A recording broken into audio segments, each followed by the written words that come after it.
Dans les travaux de recherche sur le développement des compétences de lecture et d'écriture des étudiants universitaires, on retrouve l'usage, selon les auteurs, des adjectifs académiques ou universitaires associés aux termes littératie, genre ou écrit.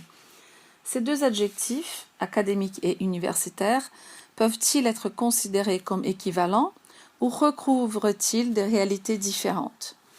Dans nos recherches, nous nous référons à un premier niveau à la définition de genre textuel proposée par Broncard, qui définit tout texte comme un construit historique disponible dans l'intertexte et qui s'adapte toujours à l'évolution des enjeux socio-communicatifs.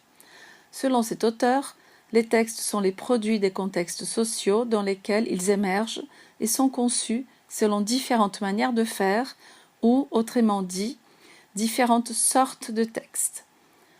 Ces différentes sortes de textes, produites et formatées en fonction d'une situation de communication déterminée, s'organisent en familles, en différents genres textuels.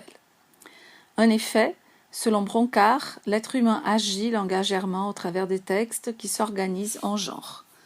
De manière plus spécifique, au sein du domaine général de la littératie académique, nous proposons de classer les textes produits dans les contextes universitaires en deux sphères selon les statuts des scripteurs et la visée des textes. Ceci nous amène à faire la différence entre, d'une part, la sphère universitaire et d'autre part, la sphère académique. À l'intérieur de la sphère universitaire, les étudiants exercent leur métier d'étudiant et apprennent le futur métier qu'ils exerceront dans la vie professionnelle. Pour ce faire, ils produisent des textes demandés par les professeurs et évalués par eux. À l'intérieur de la sphère académique, les professeurs-chercheurs exercent leur métier de formateurs et de chercheurs et produisent une série de textes à objectifs multiples. Dans la sphère universitaire, nous proposons de distinguer deux sortes de textes correspondant à deux types d'objectifs.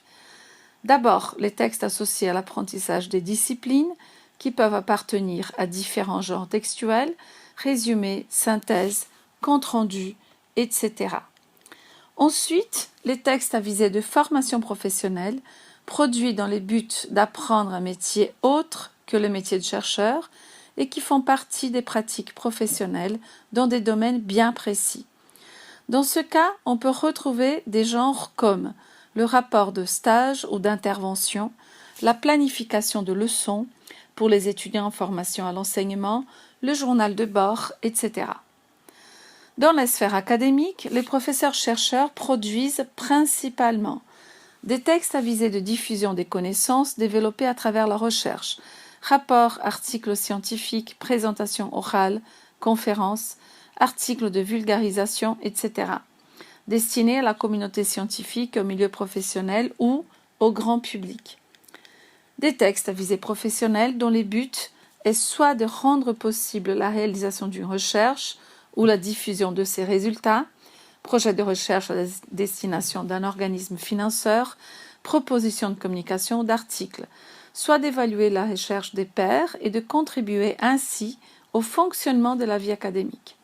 Ces genres sont demandés aux chercheurs confirmés, évaluation d'articles ou de propositions de communication, rapport de thèse, compte rendu ou notes de lecture, etc. À l'intersection des deux sphères peuvent être situées les productions des étudiants des programmes d'études supérieures de formation à la recherche, maîtrise ou doctorat. Il s'agit dans ce cas des genres comme l'avant-projet de recherche, le mémoire ou la thèse, dont le but est à la fois d'apprendre le métier de chercheur et de se faire reconnaître en tant que tel.